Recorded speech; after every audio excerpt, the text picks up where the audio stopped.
Safety rules. We have 1, 2, 3, 4, 5 emergency exits in case of emergency, which I hope we will not have, but it's good to be prepared in advance. And as you see, I think it's in everybody's seats, you can see the network you can use while you're around, so you can check your emails. There is a network, GH Athens, and the password Athens with small letters 2022. So thank you very much for being here with us today. We haven't done a seminar, as you can imagine, for a number of years now because of COVID.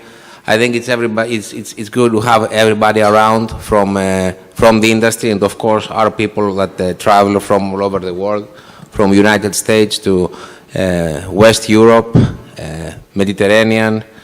We would have a guy from India, but unfortunately due to personal problems he couldn't make it. We have people from Far East, and it's been an honor to have everybody in a seminar talking about post-state control, which is a very hot topic, especially after COVID in different areas. And I think outside of the subject of the meeting, I think it's very good that we are able to socialize again in a very good environment without being afraid of COVID or other problems that kept us separated for a long time, and the only ability we had is to do Teams meetings, which some of you know that I don't like too much anyway. So I think you have the agenda in front of you. Everybody has the agenda? Okay, you can scan the QR code so you can see the agenda. Starting time is 10:30, which is 10:45 anyway, and hopefully all going well, we're going to finish by 2 o'clock. And light lunch and a few drinks will follow after the end of the seminar. We will have a coffee break around 12:30. I'll try to work around the Q&A sessions. I would encourage people to have we will have a Q&A session after specific topics. I'll try to work around the questions, but I would encourage you to make questions to the people here. It's a great opportunity that we have experts in the field, especially from fleet operations and dealing with post-state control, from US to Far East. It's a unique opportunity. Actually, many of you have dealt with our people in the past when your ships have been inspected either by us or by post-state control. And here is your opportunity to ask straight questions, either in the podium here or when you see the people outside for a coffee or a drink later on. So I will start a little bit with some very few slides talking a little bit about the registry. We'll give you an update. Fleet growth that we had for the past 14 years. We've been growing with an average of about 10-12% every year, which is very good. I mean, there is a strong competition, as you know, in the industry with many different flags. We are happy that we have the growth we have. We're going to keep the level as a quality registry. Brian and his team are going to talk about qualship, so I'm not going to monopolize the field with qualship, but we're very proud. We have big distinctions from post-state controlled worldwide.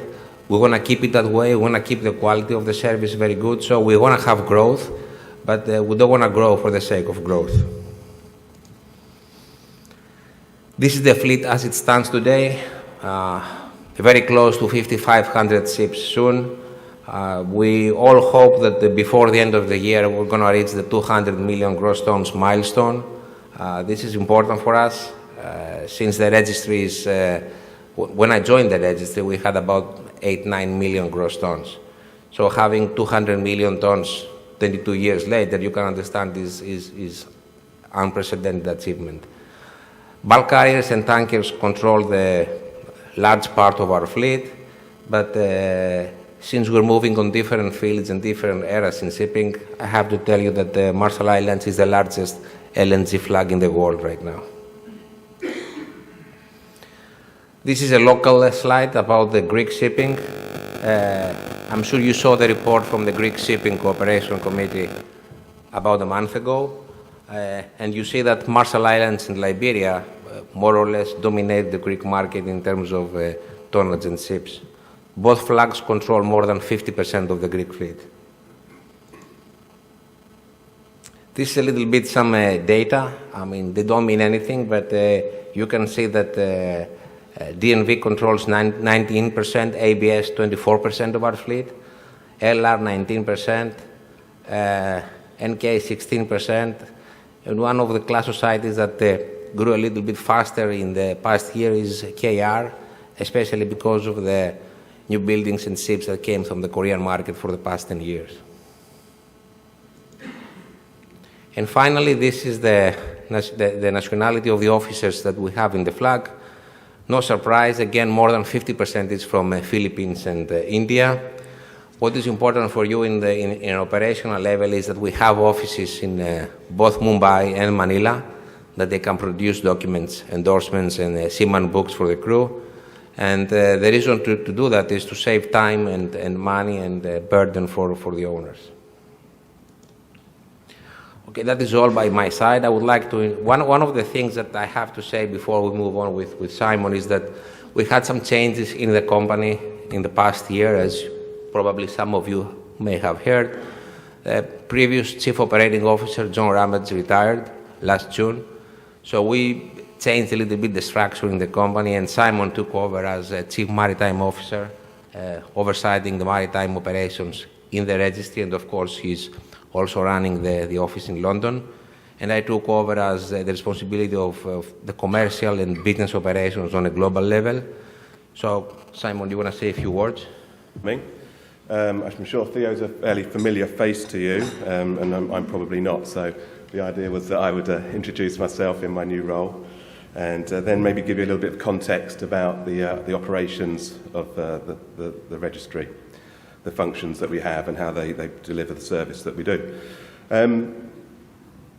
So a little bit of background about me very quickly then. I've been with the registry for 13 years. I started off in 2010, and I was the safety technical manager. Then I developed to the head of the technical department, the SVP for technical, and just in July last year I became the chief maritime officer. Prior to my work with International Registries and the Marshall Islands Registry, I was a Lloyd's surveyor, the sort of highlight being a nearly 10-year stint in South Korea. In terms of, as Theo mentioned, we've got this sort of dual roles. He and I share responsibilities, Theo doing more of the upfront business development, corporate and commercial aspects, and myself the more downstream functions of the registry, which I'll bring up a slide, hopefully.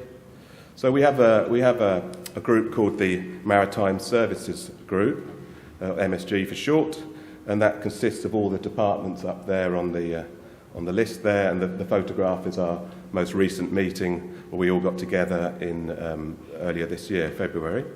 And so in this group we discuss a number of sort of the key strategies that we want to push for the year or the coming years. Obviously the focus is quite often on the compliance aspects and the safety of life, environment and property, but also we're looking this year and coming years. I expect also a lot at client expectations and delivering better services to our clients. With this particular picture there is not just members of those departments, but also we brought in our regional offices, and they gave us a good clear picture of what their clients were telling us about our services. So we're looking to improve those. And just to say that on top of these groups, you also have a number of what we call expert teams. So we have a gas team, we have a renewables team, we have an offshore team, and a passenger ship team. They're all there to sort of be more in the niche areas where more technical discussions take place to help our clients. So they're on top of this MSG. And then I think just really to say that we're going to talk an awful lot about fleet operations and the port state control. So that's great. Just one thing, recently we rolled out a new seafarers documentation online system. We're hoping that you're seeing the fruits of that. And I think that's about it from me, and I will hand over to Theo and the rest. Thank you very much. Thanks, Simon. Sorry for not making it. I was supposed to do the introduction about you, but I was moving around and I lost my notes anyway. So thanks. I'll make sure Simon is coming more over to Athens. So any complaints, you go with him straight. Okay, so we move on with to Brian and Tom Bremer. Brian will start first. We'll make a small introduction about the fleet operations team. A few words about Brian.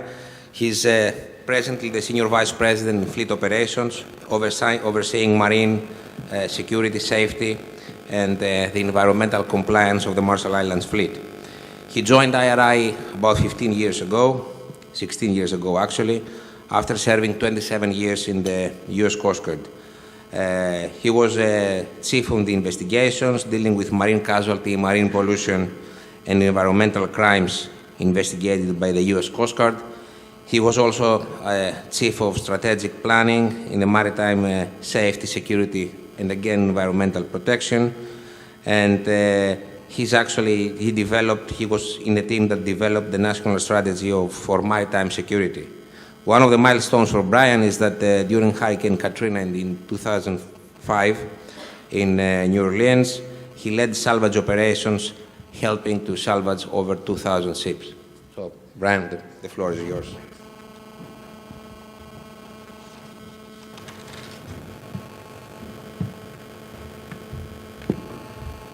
Thank you, Theo, for that introduction. And it's really great to be back here in Greece after so long. It's been a bit of a while, but I'm excited to introduce our fleet operations team. As you know, what is fleet operations? It's really the inspection or marine safety program for the registry. We call it fleet operations, although we don't operate ships, we know you do, and we're here to support those operations. So some of the things I would like to go through with you today include introduction of Tom. Tom, if you'll stand up real quick. Tom has just come back to join us from our investigations department, and he's actually going to be working on global compliance and quality of our fleet and how we can help achieve those standards of quality and compliance. So thanks, Tom, and you'll hear a little bit more from him shortly. I think you've probably seen this before, but in the past I've come here and I spoke to you about the setup we have worldwide. But now you're going to get to hear it from all the folks that are here, and that's what I'm really excited about. You don't have to listen to me talk too much, but you can actually hear it straight from the horse's mouth, what's happening in all these key and critical areas of the world. I kind of call it, I know basketball is very near and dear to Greece. It's also something I used to be very much involved with, and this is our full court press. So I'm going to give you some perspective of how we do things, and you can ask questions of each of the managers for their individual areas. Looking at statistics briefly, just to give you a little update, like Theo said, I'll give you a little bit about Qualship. And again, I have to say, as you can see, we had 6 detentions in the Coast Guard detentions last year for a registry of over 5,000 ships, which is absolutely incredible. And that's not just our work, that's your work, and it's much appreciated by the quality flag that we are. To have only 6 detentions has kept us on the Qualship listing again, and all your ships qualify for a Qualship certification for the 19th year in a row. So that's pretty incredible. As you can see, the biggest bubble there, of course, is Paris MOU. But again, we have a very good team working on that, including your own here, Captain Theodore Lalas, and you're going to hear from him a little bit more later on. And again, you see this is one of the first or few years that bubble has been bigger than the Tokyo MOU, the Far East area. And of course, we can all imagine what that was about in 2022. China was not yet back doing port state control exams. So that's why you see that a little bigger, a little out of place than what it normally is. But that just gives you some perspective of where we are. for, like I said, over 5,000 ships with only 155 detentions per year. That's a pretty incredible record, and thanks to your efforts, and hopefully we could support those more in the future here. Looking at it from a perspective here, this is actually Captain Lalas' slide, but I was asked to talk about it. You could see how Paris MOU has increased after the pandemic, a slight increase in Tokyo, but again, at this stage, China was not actively doing port state control inspections. So that's how you can see those areas. It just gives you a little more perspective there for 21 and 22. I like this slide a lot because it gives us a indication of where our issues or problems may be. It's our global heat map of where we're seeing detentions in the world.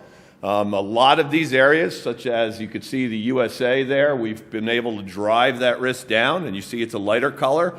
That's actually, we have a very good team working in that area. Also, look at most of the Mediterranean and Paris MOU is and pretty driven down that risk pretty well, with the exception, of course, of Italy. We all know we've had some issues in Italy that we're working on, and you could see that you're going to hear more about that from Captain Lalas later, and Belgium in that area. And then, of course, Australia, we have a very good relationship with AMSA, but they're still very, they still detain quite a few ships. But I think you're going to hear some things from Captain Sasha Diker a little bit later that talks about how we can assist and actually drive those risks down also. So this gives you a good perspective of where some of the issues may be. And as you know, managing those risks that a lot of times, it doesn't matter. A good ship can also get detained or held up by port state control. So we're here to give you some perspectives and some good practices on how you can actually improve and work through those issues. Port state control detentions in 2023. Now you could see here in this chart that China is back doing port state control inspections. And you see how that has increased above the Paris MOU statistics. And the U.S. Coast Guard, we're doing very well this year. As you can see, we only have a one detention so far, and I always knock on wood when I see those. So again, that's attributed to the actions of what you're doing for your individual fleets and ships. So much appreciated. Some best practices, and you're going to hear this, like I said, from all our managers, about being transparent, how to handle a port state control examination or inspection. First impressions mean everything when you're doing that. Giving the full attention, the captain of the ship, the crew members of the ship, giving full attention to the port state control officers makes a big difference. I can tell you that because for over 20 years I did port state control, and an understanding when you get on board that ship and they're actually committed to actually making a good inspection, it makes a big difference. And it shows the commitment of the crew. I had a great opportunity. I don't get out and do as many inspections as I used to because I have guys like Simeon and these guys that can go out and do those things now, and James. But I got on a very, very good Greek operator I was very impressed with, and the captain of the ship followed me around the entire inspection, not to argue about a deficiency or anything else, but to actually understand what we were doing as a flag state to help him prepare for a port state control inspection. And I was, in my entire career, I've never had that happen, in the Coast Guard career doing port state control or anything else. So I was very impressed with that. And the next day he went through a port state control exam and got a clean bill of health. And we were very impressed with his commitment to safety and quality and moving forward. And that speaks to how some of the things that you need to do that you're going to hear from all our managers worldwide. And again, we're here. Communication with us prior to something happening makes a big difference. And hopefully you'll get some perspective from each of the managers of how you can talk with them and when you should be contacting them for the individual areas of the world that they handle. And again, of course, the class societies and the recognized organization offices locally make a big difference too when you have an issue on board. Again, transparency is the key, and I'd like to introduce Tom up here to make a couple points about where we're going in the future and what are some of the things we're trying to do in the Inspections and Marine Safety Department. Tom? Tom, yeah. A few words about Tom. Tom joined IRI in 2013, and he was initially engaged in ship inspections out of Houston and New York. Then he moved to marine investigations in our headquarters in Reston, Virginia in 2019, and then he was promoted as Vice President Investigations in April 2021. Lately, in this February, Tom promoted to Vice President Fleet Quality and Compliance. So he's back to Fleet Operations, to Brian's team, which actually he's very happy to have Tom back. Tom spent nearly 10 years in U.S. Coast Guard prior to joining our company, and we're really proud to have Tom. So, Tom, thank you, Theo. The floor is yours. And thank you, everyone, for taking the time to come out and listen to what we have to say and exchange ideas. It's very much appreciated. I think, just to reiterate what Brian went through, we're very proud of the Marshall Islands fleet, the quality we've been able to maintain, over the last couple decades. But we have to acknowledge that that's because of the efforts of everyone in this room, owners, operators, and especially the crew on board. So part of my role here within the registry is to look out how can we keep that up. We can't let our defenses down. We can't take it for granted that we maintain quality. So what can we do as a registry to help keep moving us forward?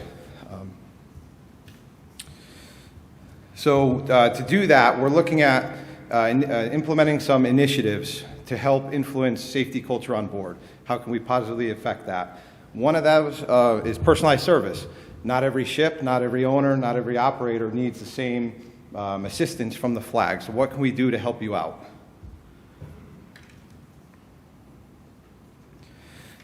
The next thing that we've already established and we continue to grow is our local assistance. We have a huge number of representatives around the world who have very in-depth knowledge of the coastal state requirements, the port state control expectations, and we want to continue to leverage that to help you whenever possible, to help maintain the quality of the ships, to help maintain the compliance during port state control exams.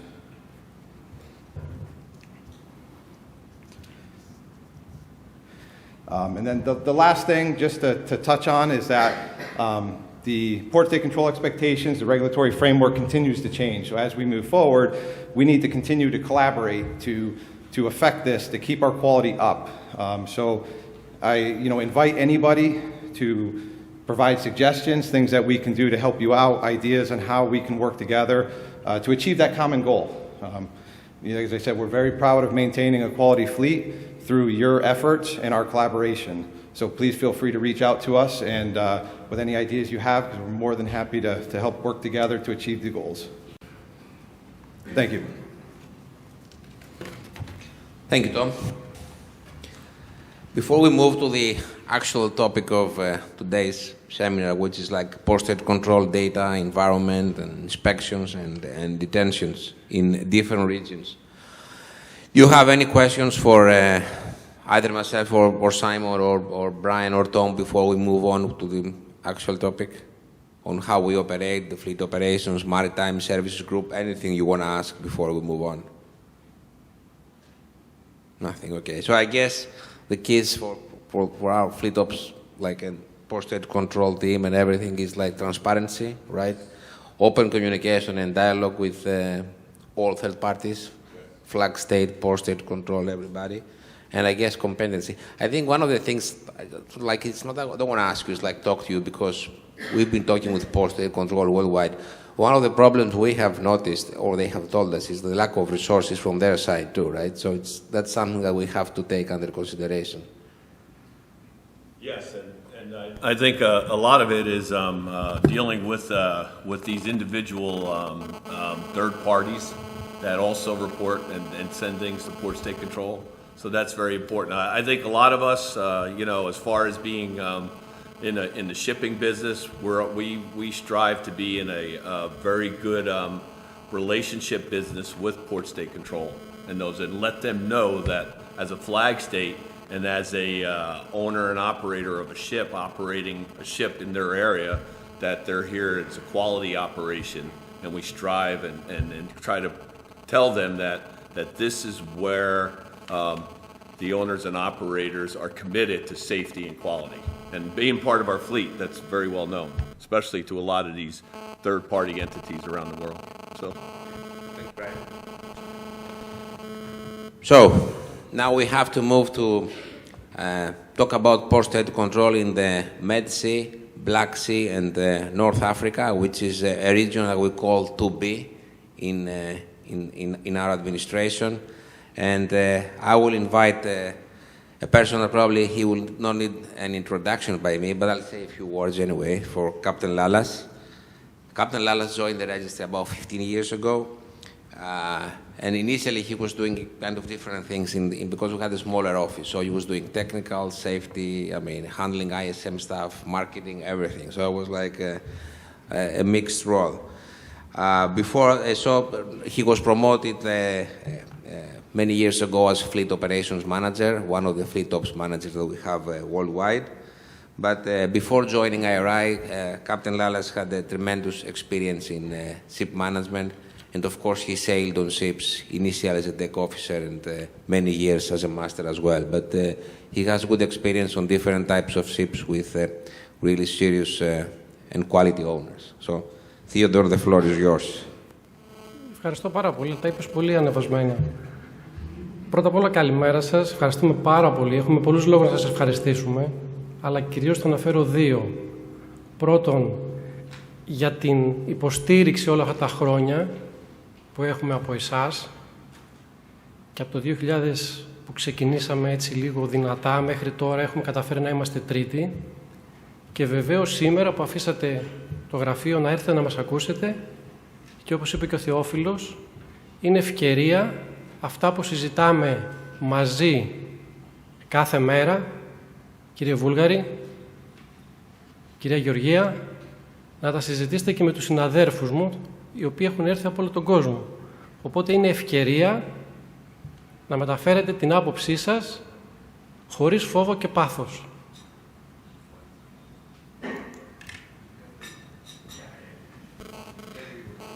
Χωρίς τον Κάπτα Γιάννη το Σιδέρη δεν θα ήταν τα πράγματα τόσο εύκολα. Captain John, recently promoted to Deputy Operation Manager. Stand up please once again.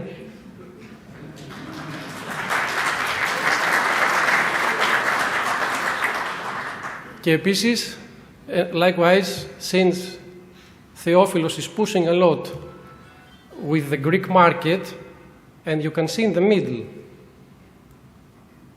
we are so small as a geographical area, but you have realized that you have 25% of our fleet, the biggest ever in the registry.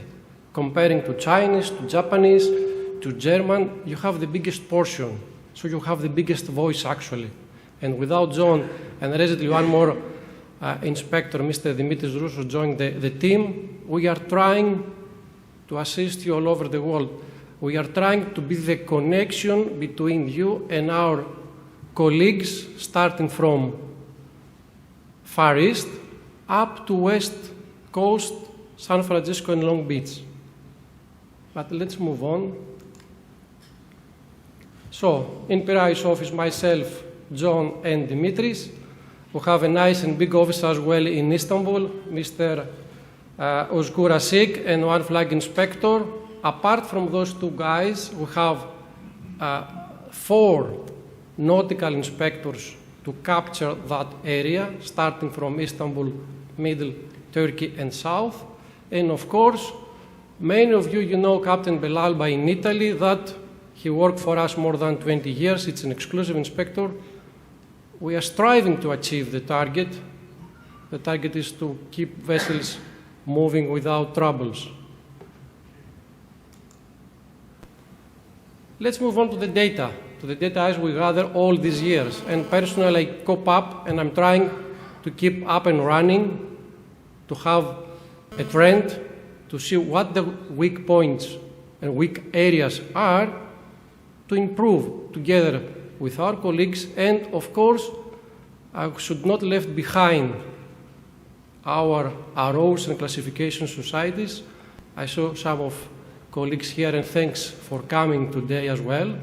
And first hand yourselves.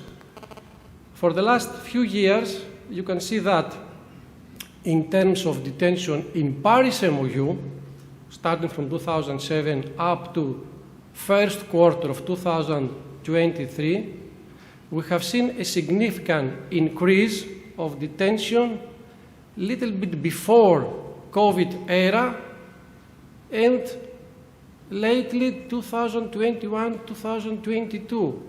It looks like it stabilized a little bit to 3.5%, the detention ratio via the inspections by the Port-State Control. However, the first quarter, it is not that optimistic so far. Brian had already 2 slides in the beginning for the detentions over the last 2 years. You have seen that Paris MOU took the lead that it was by Tokyo MOU for many, many years. We have seen China was sleeping at least for a year, maybe more, which was in a way good. But we have seen first quarter, they start doing inspections and they don't hesitate to detain the vessel for the most minor deviation and no talks. My colleague, Mr. Diker Sasa, will let you know a few things for Far East on this matter. So let's keep it that it is a little bit stabilized, but the prediction, taking into consideration the detention we have for the first quarter of 2013, 53 detention, we never had that number.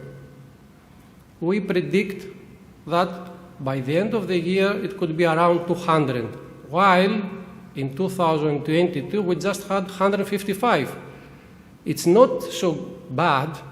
It's actually the best performance comparing to our competitors, Liberia, Panama, Bahamas, and so on. But you know what? I keep telling to my colleagues, we do care of what we do. We do care of our problems to make it better, not what the others do.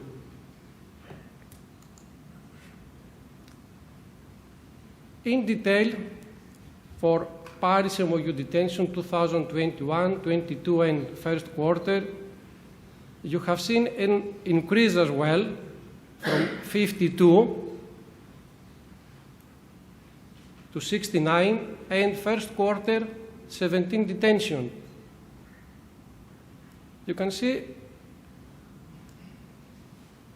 a significant increase in Italy, which is under my responsibility, and it's really a big headache for the last 2 years, comparing to the inspections they do, comparing to the other countries.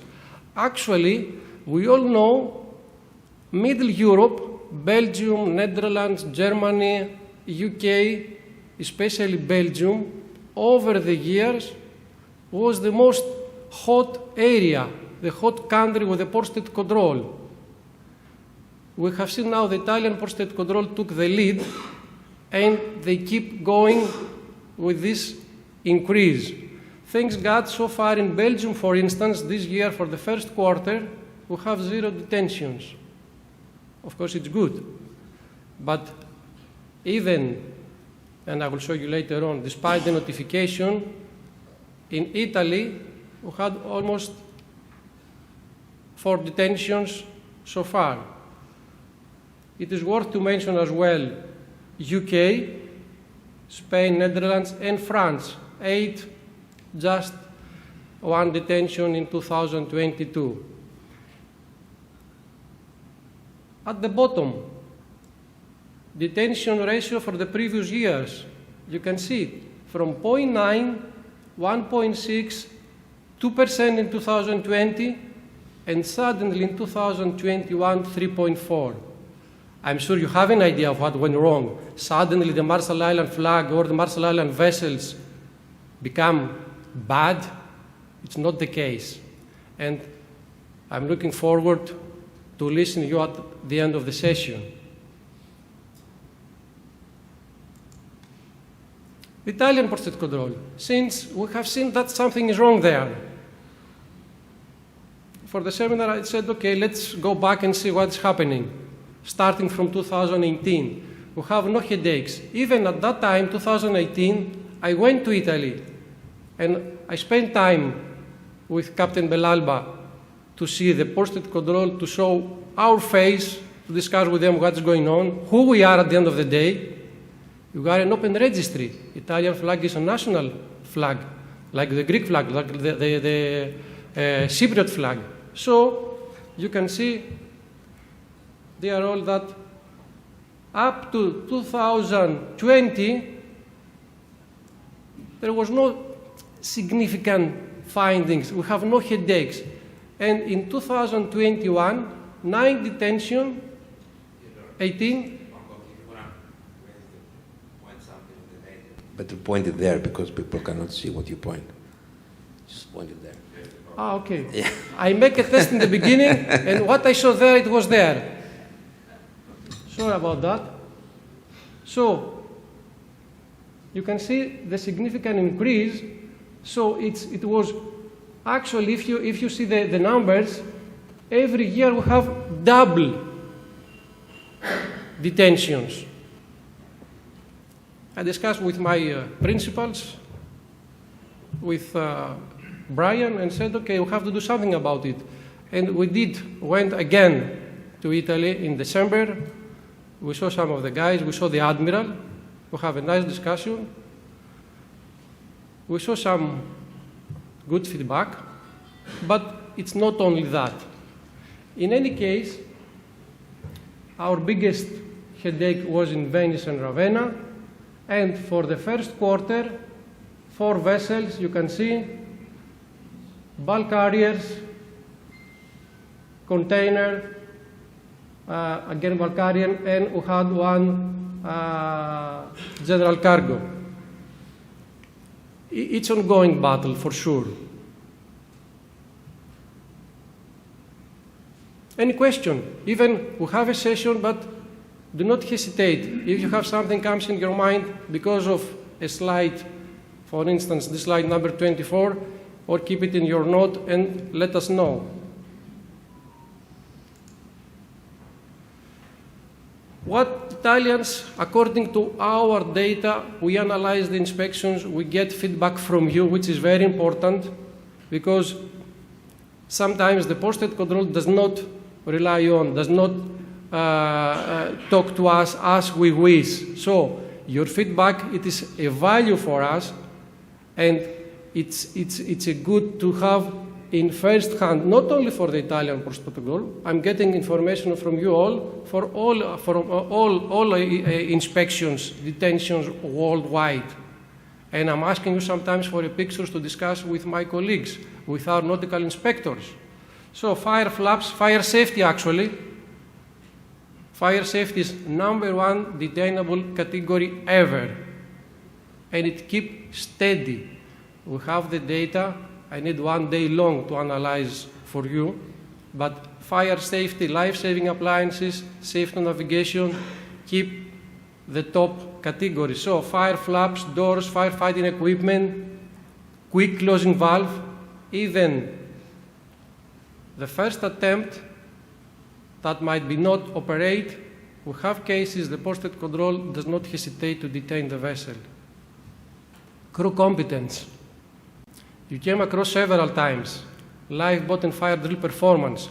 I have seen in posted control inspection report a detainable deficiency, 1 page to describe the entire fire drill.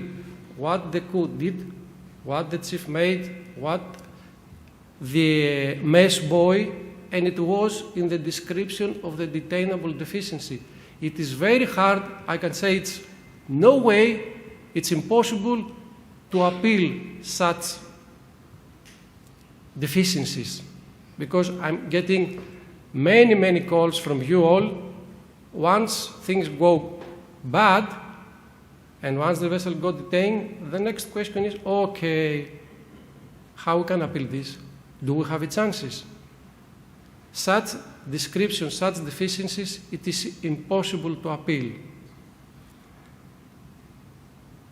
Reporting requirements.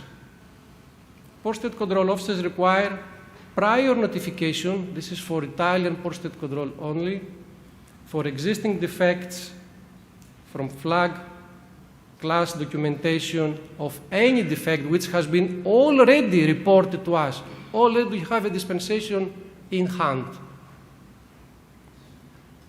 to be reported before. Sometimes it is not enough to report even when the port state control board the vessel, even in the initial meeting. I'm fighting now a case, and I'm appealing a case to Italian port state control because we have captured the case in all respects. And you know what was the feedback?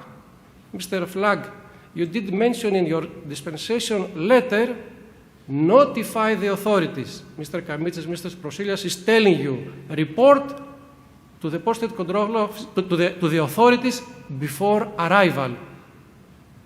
And he showed me this one. I haven't got any notification. So what you are telling me? As a flag, you said to the client to report to the authorities, but they haven't done that. So I keep my mouth shut. I didn't have something to fight against. That's why Captain Sideris and Mr. Roussos keep sending messages to this direction. Maritime Labour Convention 2006, well-known MLC, especially during COVID era, we had a lot of deficiencies, some of those with Code 30 for Seafarers Employment Agreement, expired one. Cadet was working not according to the agreement, work and resting hours were violated, provision, stores and handling, of course, cultural differences, and payment delays. In some ports, the ITF itself drive the port state control.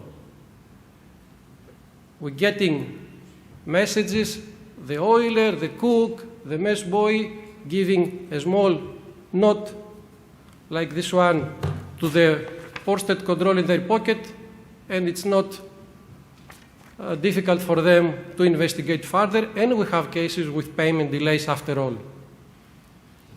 Less important, but still creates some headaches, and we try to inform you. Minimum safe mining certificate.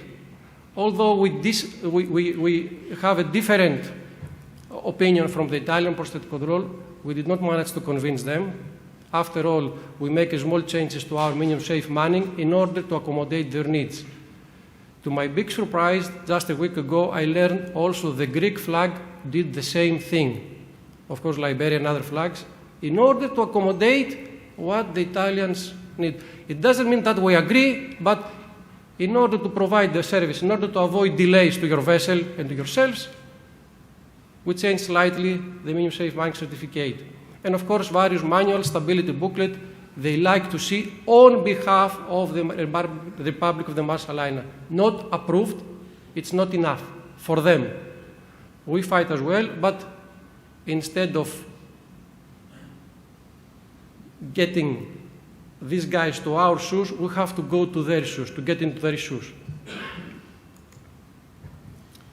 Of course, ISM, in general maintenance, we have seen a lot of deficiencies, rust around the deck, around the hatch covers, around the natural vents.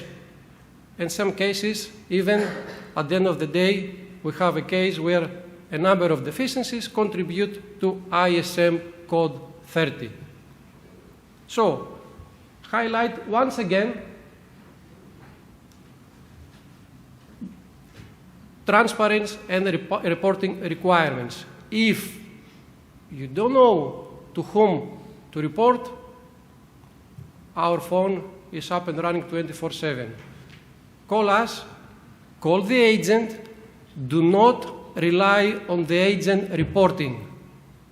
Another case, a brilliant vessel, a brilliant client, report everything, transparent to the agent. And the agent says, okay, verbally inform the port state control authorities. The vessel got detained, we appeal the case, and after all, there was no proper communication from the agent to the port state control. Also, our case dropped down. So do not rely to the agents. Insist from the agents to get the proper numbers, emails from the local authorities.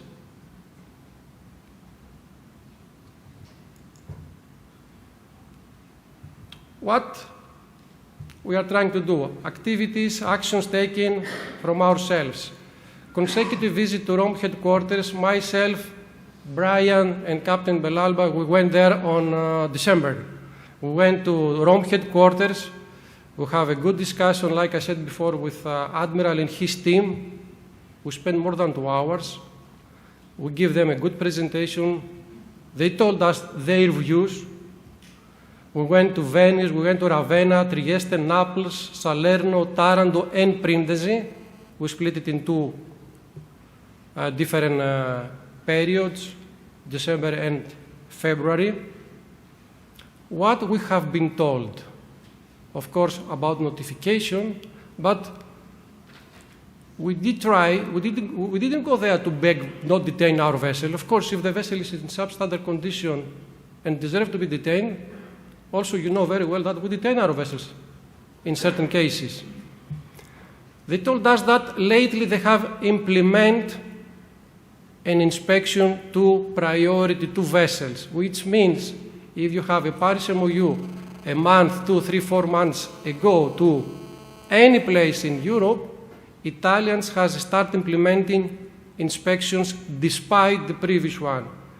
And they said to us that decision was true and correct because after all, we saw that there was substandard conditions. That's why our detention, for instance, and I know for other flags as well, they are on the same level. From 9, we went to 18 detentions in 2022. So they said, okay, our decision was correct.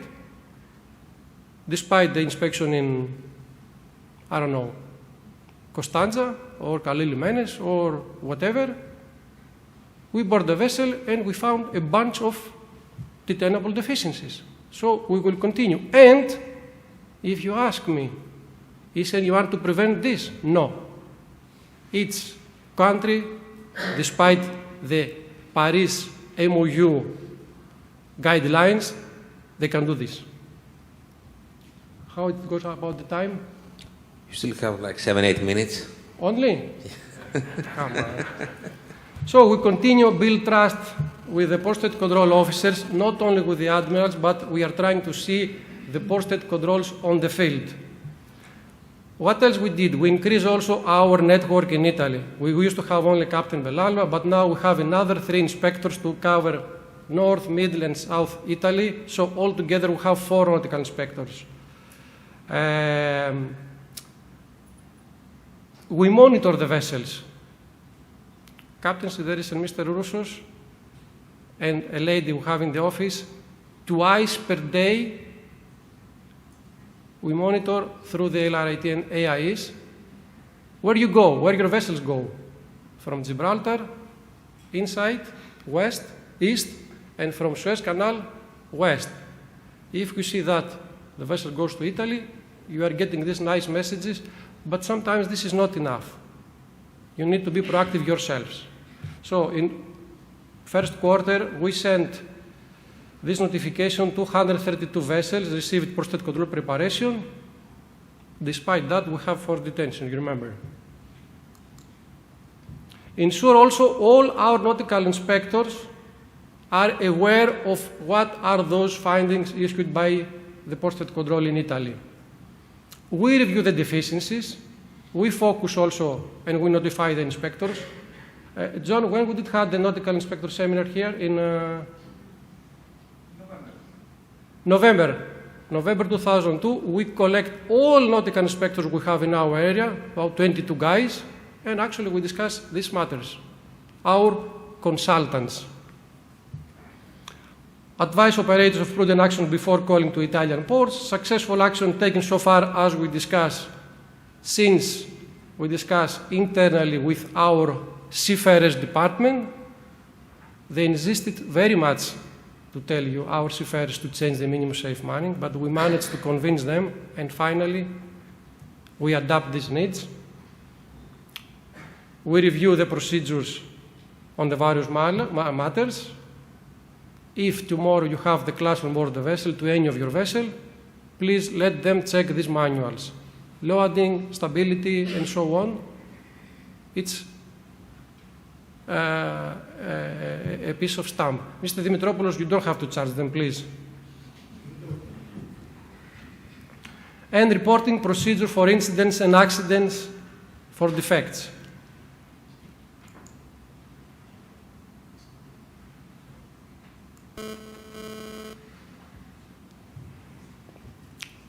Two hours still left for us, for Brian and me, to go, because we didn't have a chance to go yet to Genoa and this area on northwest, we can say. We have seen some headaches over there. And of course, one area that left also to see, it was totally the southern part of Italy. Brian, you forgot to tell them that you have Italian origin, eh? Only that.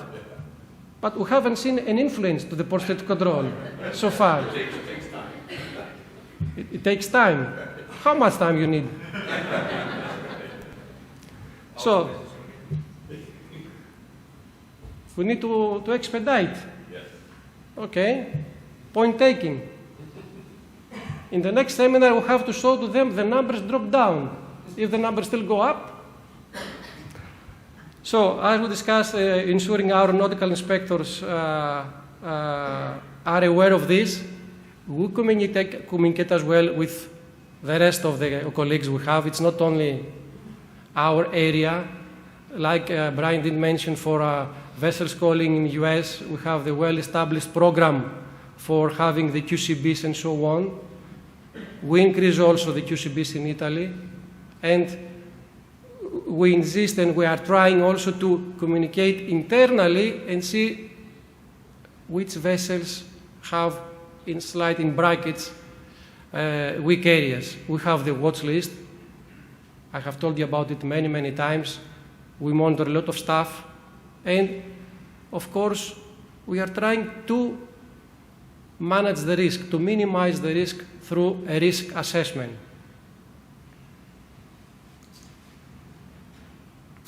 What about Media area in Black Sea?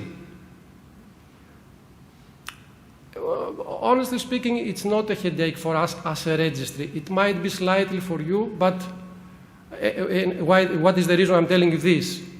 Because the detention are more or less are steady for the last 15 years that I work for the registry. 15, 18, 20 detentions, Black Sea and Med-MOU in generally. I would say the headache, if I like to use this term, Turkey, Mr. Uzgur, our regional manager, have assisted a lot, and we have prevented a lot of detentions. But we need timely to notify us, not when the port-state control is sitting on the table after the inspection almost, and he's right down the report. It's too late. We need to know, and I'm sure the captain is aware that something goes wrong in the middle. The captains nowadays are very experienced. They know if something goes wrong, or it might go wrong. Give us a call. Captain Asik and his colleague, Mr. Mert Ferrach, we have a good connection. Also, Captain Asik and Mr. Ferrach, Captain Ferrach, visiting the port-state control also across the country, and we have a good communication, good channels. What is missing here is Black Sea. Well-known area, Novorossiysk, Tuapse, and so on. Back in old days, Ukraine and Odessa. However, lately we have implemented the reporting, corruption reporting. We have this form. You don't have to hesitate to send us your notification. My colleague, Mr. Rob Lomas, is telling that the Greeks hesitate to report. The majority of this reporting, it's from other regions. It's anonymous. We collect all this data from Africa, Asia, East Europe. You see, in 2022, we got 0 notification. Whatever it is, it's not only money under the table, or if you insisted to do this, give us an anonymous. Anonymous, it's not from you to us, but our reporting. We will never say to the IMO level that Vrodados or Prime Marine or Load-Lying Marine or this motor vessel Sandra has these issues. This is only between us. And become a member to the Maritime Anti-Corruption Network. We have seen a slightly decrease of anti-corruption in certain ports. Use that network. We are member. We share the data. And honestly speaking, we have seen some decrease of anti-corruption, and we need all together to contribute. If we say, okay, never mind, we'll do this next time, everybody have the same thought, and at the end of the day, for 2022, we get no reporting. And at the end of the day, the principals in the IMO, they believe that there is no corruption, if we can say that.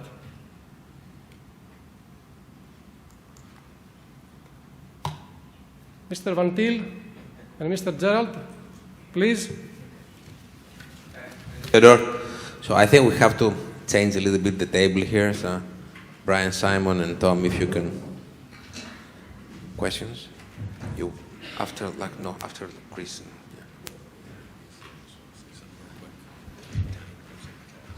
Yeah. Brian wants to say something about Italy. Hello? Yes. Theodore, as he said, yes, I'm although my name sounds a bit Greek, I am half Italian. But one of the things I wanted to stress that he said so correctly was that, reporting requirements in Italy are very important. And it wasn't the fact that the ship didn't report. They did report through the agent, but that's not correct. The captain of the ship is responsible under the regulations and agreements to actually do the reporting.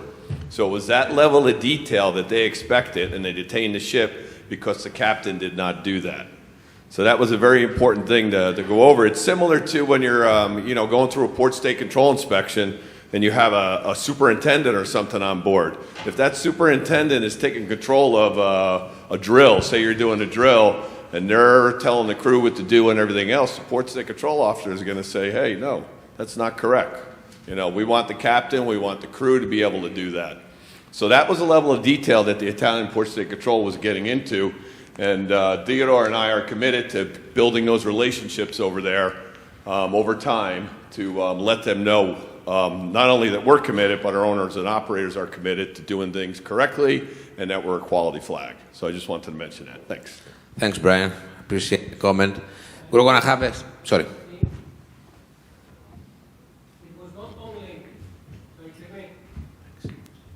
It was not only one time that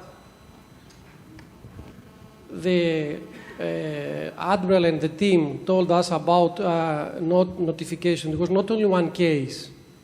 When we go into detail, they show us a lot of examples that you did the prudent action, you get the dispensation, you had the class with short-term certificate, and they provide this data to us, and it was not only one isolated case to say, okay, it happens. We have 4,400 blue water vessels. We had so many calls. It was several cases that they told us there was poor reporting requirements. That's why we insist for you to follow this process. And trust me, you may get a code 16 or 17, which, okay, we'll have to deal at a later stage, but at least there will be no detention, which is our target nowadays. Thanks, Theodore. So we'll have questions later on. I will let the people from like covering region 2, A as we call it, yeah. So we cover West Europe, South Africa, Madagascar. That's an exotic place. I'll probably help you with that if you want. But don't ask me why we have divided the world like that. I mean, it's a completely different old story that happened many years ago, but that's the way it is, and we have to respect it. So a few words about Chris. So we'll have questions after this session, right? When we finish this session, we're going to have questions. So Chris joined our Roosendaal office in 2018 as Deputy Fleet Operations Manager, and within 3 years was promoted to Fleet Operations Manager. Good job in 3 years. So he's responsible for the planning of inspections, controlling the whole thing in the area, in his region actually, dealing with local port state control, class societies, and of course engaging with clients on these flag-related issues. Chris spent 8 years at sea, reaching the higher rank of chief engineer on all types of ships. And when he came ashore, he was working for many different companies, ship management companies in Italy and Monaco, among others, as superintendent. And of course, he was also a fleet manager in a company before he joined IRI. So, Chris, the floor is yours. Thank you, Theo. So I'm here together with my colleague Gerald, who is in our. I'm not sure if you were going to. Oh, okay. So I'll leave you to it when it's time. So yeah, Northwest Europe and Africa. That's basically our area, and I have to press, of course, the button. Here we are. Myself and Gerald, operating from Roosendaal, which is conveniently placed between Rotterdam and Antwerp. We always have to mention that because people don't have a clue where Roosendaal is. And Gerald in Hamburg, and basically following up on the inspection program and port state related matters. Both of us are also part of the technical team. So I think some of you might have seen our emails with dispensations and acknowledgements and things like that. Roosendaal office.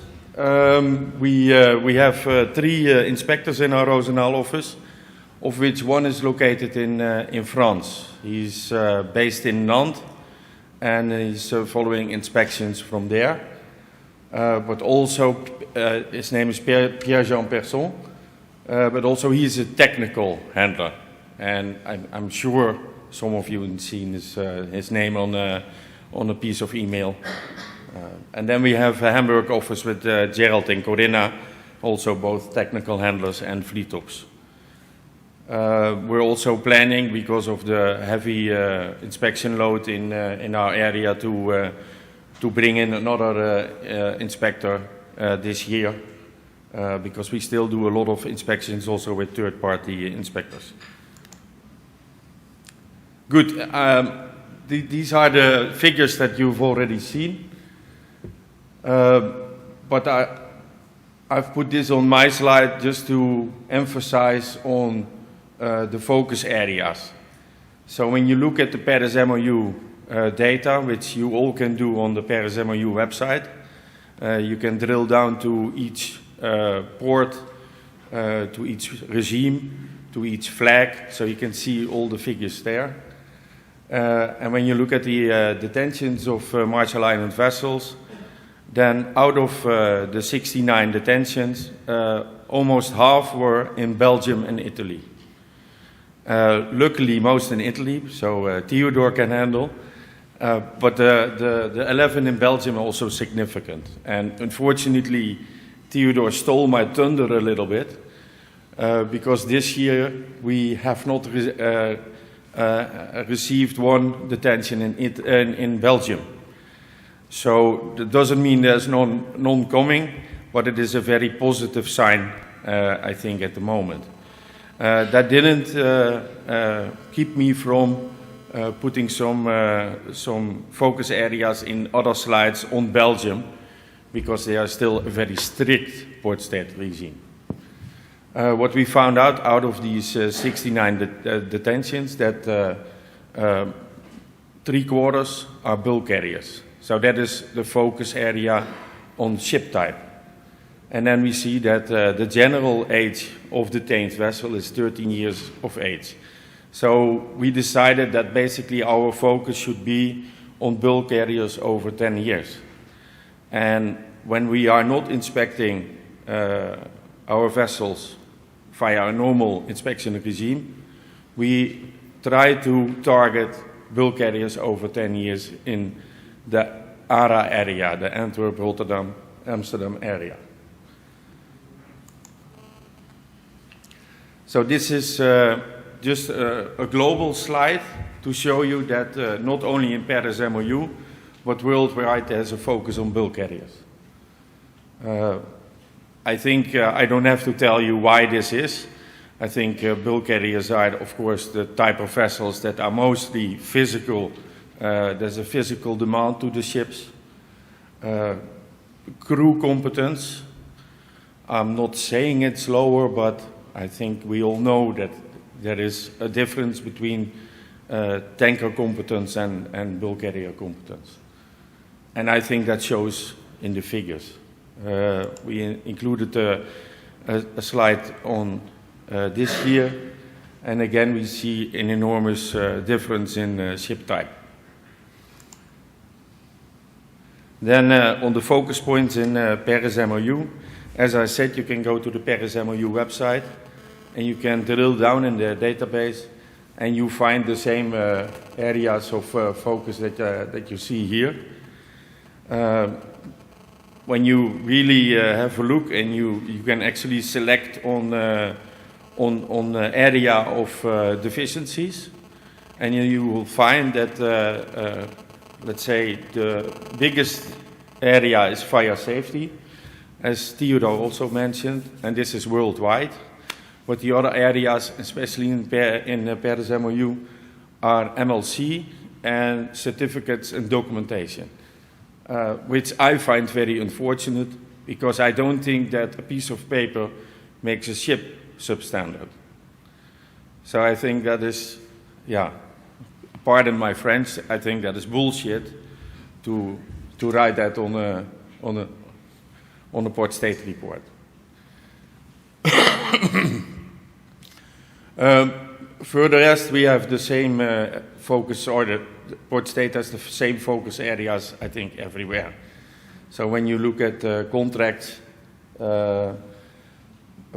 Theodore mentioned quick closing valves not falling for the first attempt.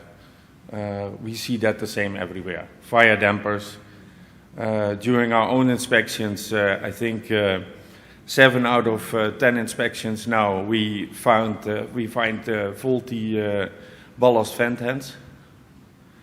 So that is also a big load lines, also a big area of concern. I think this is, I don't have to go over each point, but I think this is for everyone very recognizable.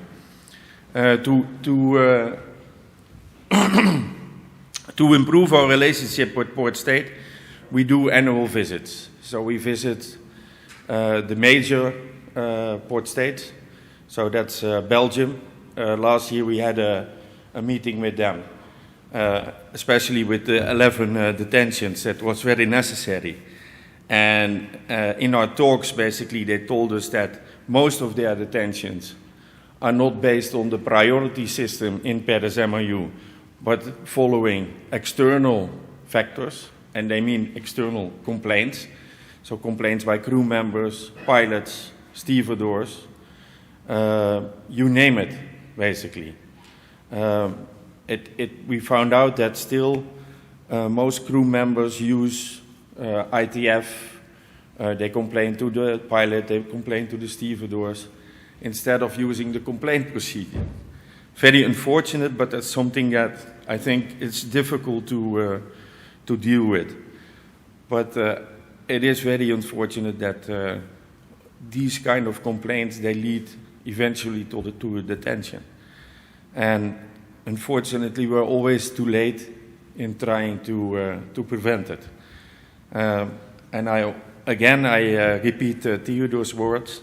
It's very important to get us involved at the start of the inspection, not when they sign the paper, because then basically it's only plastering the wall with it. We also visit the Netherlands. We did 2 weeks or 3 weeks ago. A very difficult visit. We had 3 port state coordinators against us, and it was like pulling teeth. I was talking and they were listening. And at some point they started to loosen up a little bit, and we got some level of cooperation going.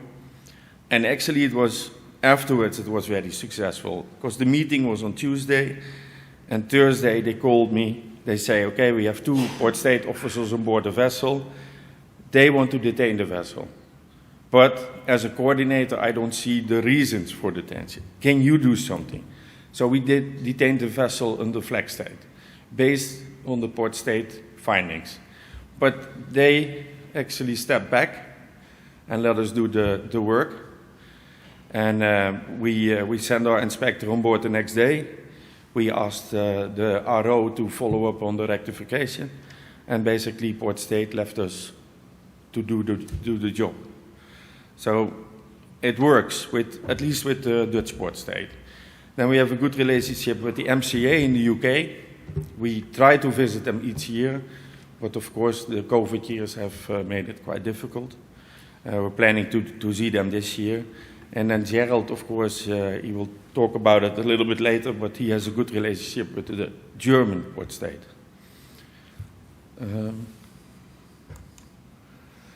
So talking about Belgium, of course, now still, knock on wood, no detention.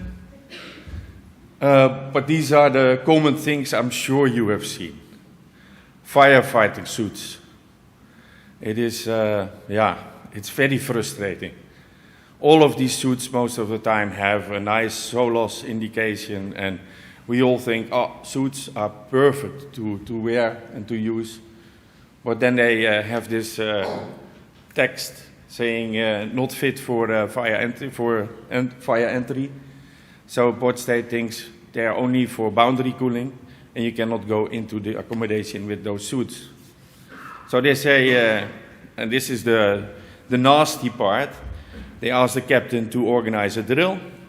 The guys put on the suit, take the hose, and go into the accommodation. And then afterward, the Port State officer said, I'm sorry, but these suits are not suitable to go inside. Deficiency. And then we put out an MSA to notify everyone. And that helped somewhat.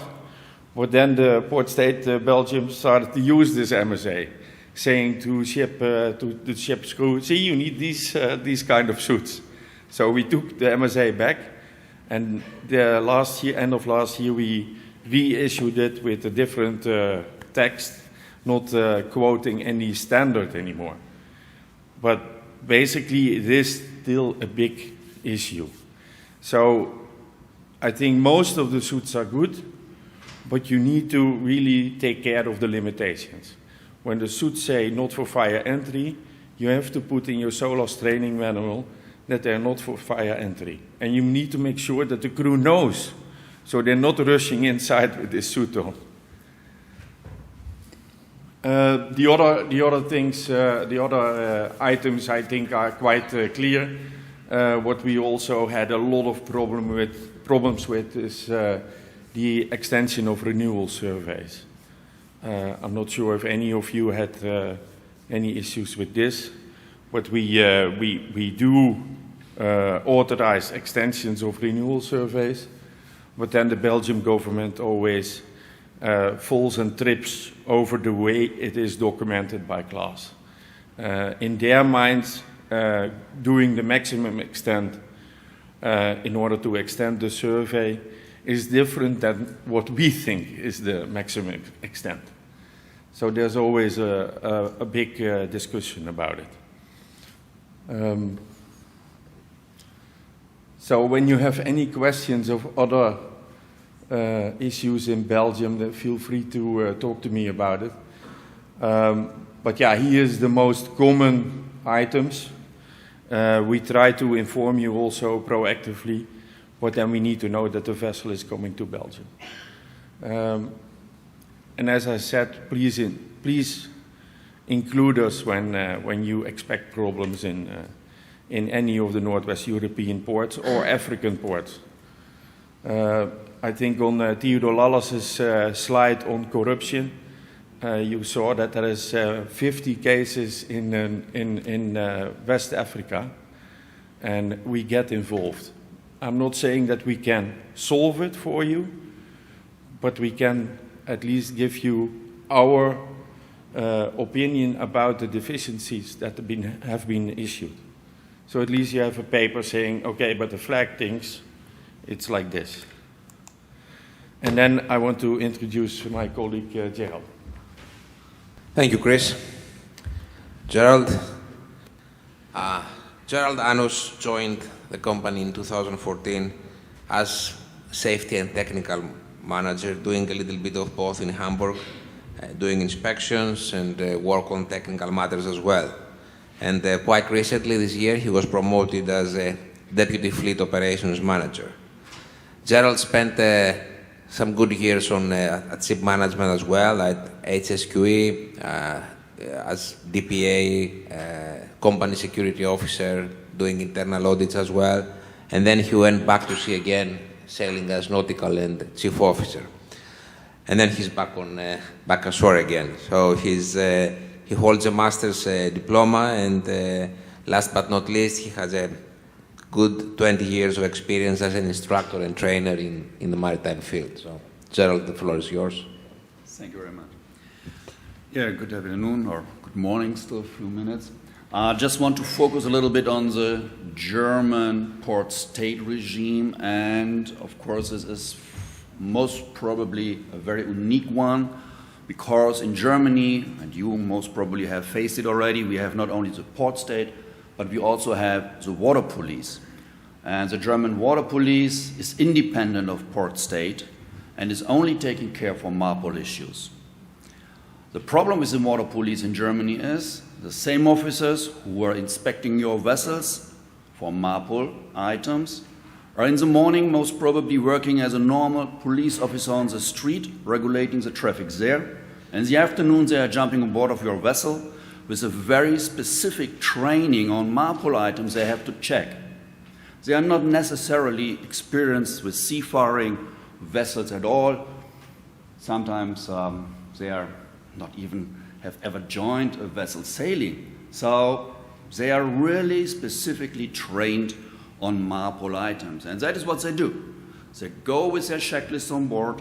They check against their trained knowledge what is happening on board of your vessel, and that's it. That leads very often to false assumptions or even to false deficiencies. The problem with this water police is, structure-wise in the German government, they are not directly associated to the port-state regime. They are to the transportation department associated. The port-state is again totally independent from that and associated to the German Department for Maritime Affairs. But they both sometimes cooperate. The one is informing the other and backward. On the other hand, they don't leak each other. So it might be that you can see fights on board between port state and water police, which is not really in your convenience, because then the things are turning up. So, as my colleagues already said before, whenever you have an issue with that, please call us immediately. The big issue is the water police is looking for fines. These fines are most probably given by a bond, and you should consider to appeal it if you have clear grounds to do so. For port state, it's a different story. They are looking for the technical issues, and they are not looking for a fine. And as we have it in different countries, of course in Germany we have a very well-known port state officer. He is leading the board of detentions, but most probably he is noting down 20, 25 deficiencies, which is very hard later on to appeal. There are 4 most important items for Germany because they are easy to target for the water police, which is garbage handling and sewage treatment. This is for the water police. And for the port state, we have very easy continuous synopsis records and, of course, lights and emergency illumination. Why is that? These are very low-level items, I would say. This is not really something where you need 20 years of experience with seafaring. We are facing in Germany the problem that we do not have anymore a proper new implementation of new young guys having served at sea and then changing to the port state. We see more and more very young officers directly from the university changing to port state with no seafaring experience, maybe 1 year apprenticeship aboard a vessel, but due to their system of education they receive in Germany, they call themselves already a master. So when they are popping up on board of your vessel, handing over their business card, you will see it is Captain whoever. But he has no clue what it is. He never served as that. He never served as a master. He never sailed as a chief mate or as an engineer. So you are talking very often, meanwhile, to unexperienced people. And here again, when your master is considering that he is talking to the wrong people, then give us a call. I can't call directly Port State. I have frequently meetings with the head office in Hamburg. Some of the guys who are working for Port State are even considering me as a former boss of them, which is great for us. I love it. But on the other hand, do not try to take it as it is a standard. When you are appealing in Germany, either a water police issue or a Port State issue, your vessel is not targeted. I know that a lot of you have concerns about appeals. That might be applicable to other countries, but in Germany, they stuck and they love clear instructions, clear formalities, and when you are going to appeal something, you are not targeted. But instead of that, you are recognized as a prudent manager where they might be next time not mess up with. So that's my word to Germany. Thank you very much. Thanks, Gerald. Thanks, Chris. You can say that I will have to invite someone else on the podium now. I have a person that probably doesn't need an intro. Actually, he needs a positive introduction. Yeah, a positive introduction. So, Hans Krieger, most of you know Hans. He's been with the registry for 20 years now. He started as a nautical inspector. That's where my headache started, actually, but it's a different story. And he was promoted to technical manager in 2007, appointed as fleet operations manager in 2009, and lately he became the general manager in the Roosendaal office in 2015, and he's also part of our business development team in Europe as well. Hans has a tremendous experience before IRI working on the ship management in different positions. And he also sailed many years as chief engineer on many number of ships, from general cargo to tankers to passenger ships. That's why he's also valuable on our cruise sector as well. So Hans is going to say, Hans is going to cover 2 roles. I'm going to change a little bit the schedule because we are behind. Hans actually is going to talk a little bit about his Paris MOU experience during his recent visit, and actually he has to cover our colleague Vinod, who actually, as I said before, he couldn't come due to personal problems, so he will talk a little bit about India because Hans' region is also Indian subcontinent, and Hans personally has been in India many times. Correct. So before you move to India, I have to say a few things about Vinod as well. So Vinod is our contact there on fleet ops and technical issues, I think. He joined the registry in 2013 as safety and technical manager. and in 2020 was promoted to Fleet Operations Manager. He does a number of different things in the area for us, like Fleet Ops, MSC, Management Services Systems, as we call them, technical work. And before joining IRI, he was working for the Indian Maritime Administration, dealing with class societies, recognized organizations, plan approvals, training institute approvals, doing ISM, working on the ISM. That's why he's also one of the key guys we have on the ISM, ISPS, and the MLC audits programs that we have. And Vinod has also very good experience at sea service, since he sailed for over 15 years on tankers as chief engineer. I know he's not around, but anything you need in India when it comes to port state control, you can reach to Vinod. I mean, Theodore can give you the details, or anybody in this desk. So Hans. Thank you, Theo.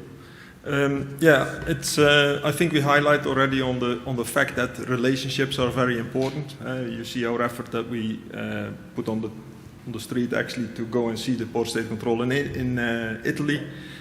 We do the same in the Netherlands, Belgium, though it's also pulling teeth meetings normally. Of course, of all the port state controls, they are umbrellaed by the Paris MOU, and we also work and meet up with Paris MOU. We had the pleasure to be actually invited in an online seminar for the port state control officers under Paris MOU, which was called the Paris MOU Marine Industry Forum. It was the first. They had an initial initiative about 20 years ago, but it didn't get off, which was then, of course, a group meeting. This was online. But among the presenters, there was BIMCO, Intertanko, ICS, Watchkeeper is an hour of work and rest program, and Marshall Islands. So we were very delighted to be invited. And actually I chose the topic of do port state and flag state inspections contribute to a reduction in marine casualties and incidents? And I think I had their attention. Unfortunately, at the opening meeting, the Secretary General made it clear that it should not be a venue to ventilate on the performance on port state control, to allow any grievance, and which was unfortunate because I did have something up my sleeve. Intertanko actually put it a little bit aside. They had actually 2 slides where they put up some proposals, and at the end of that presentation, also the Secretary General acknowledged those points. My presentation was actually dissecting some of the casualty data that we have on Marshall Islands ships. Our highest count on marine casualties and incidents is actually personal injury. And while you would think it happens on board in the engine room, it's actually on deck. It is trips, falls, slipping. And our inspection report actually looks at railings, ladders, hazards on deck. Do we actually have a positive effect? And the same question, of course, goes to port state control officers. There was about 100 people in attendance. The second item that we dissect from marine casualty and incidents is loss of propulsion or reduction in propulsion. And also here we are actually looking at our particular MARPOL Annex 6 compliance, and we seem to have little effect on reduction in those marine casualties and incidents. Same for port state control. They do look at MARPOL Annex 6 compliance, but we seem not to be able to reduce this data on marine casualty and incidents. I was able to conclude my presentation. If we have serious deficiencies, we actually, we have to consider also that we need to come into action and say to the owners, managers, sorry, your ship needs to stay in port, you need to deal with these deficiencies before we allow you to continue. And the other presentations didn't have many questions. After my presentation, I did get a lot of online questions from the port state inspectors. Is on what grounds do you detain ships? What is your most common deficiencies to ground ships or to detain ships? How long do they average take the port state detention? So I think there was a lot of awareness all of a sudden created that we as a flag, we detain the ships as well when it's serious. And of course we are aware of the commercial consequences it has for you But it is not as bad as it is a Paris MOU detention. So our flag state detention stays with us. It doesn't go out. If you have a Paris MOU detention, you know it's going to be on your record for a number of years. So in the end, it was very successful, and we have actually volunteered to participate in future industry forums set up by Paris MOU. Thank you, Hans. To introduce, I have to cover for my colleague Vinod. Actually, I have a picture of Vinod. There is Vinod. He's actually in the Mumbai office. He's supported by Anil. Anil is in the Dubai office. And they cover the Middle East area, which includes India and Bangladesh and the easterly corner of Africa. They cover 45 major ports. They have 47 inspectors, and as you earlier heard, we do have seminars with our inspectors as well. So I participated last year for a seminar in Mumbai where we gathered 30 of our inspectors talking about the topics. Do they see the trends with their local port state control? What do we need to send to these ships? And it's covered, of course, the Riyadh MOU and the Indian Ocean MOU. Again, transparency is very, very important, especially in these countries. So identify, record it, and report it. And that means you can come to the flag, but also if you come to the port, you need to address these items prior to arrival. It's in our dispensation letters, it's in our service extension letters. You need to notify the port. An incident, an allision, a collision, we had actually a case where it led to a detention because it was reported to the local authorities, but the flag did not get notified. So they just detained on the fact that the flag was not notified. It is a valid point, you know, we as a flag need to be notified. That case was actually in Bangladesh. So, closing out deficiencies, if you had a port state inspection and you had a number of deficiencies, it is not always done. Some of the port state inspectors may ask for a closeout before code 17, rectified before departure. You make the effort to have your corrective action on paper with pictures, whatever supporting document. You send it to the local agent. Don't do it. Because we had a situation where actually the local agent used it to say, okay, the ship can move from the berth, go to the anchorage.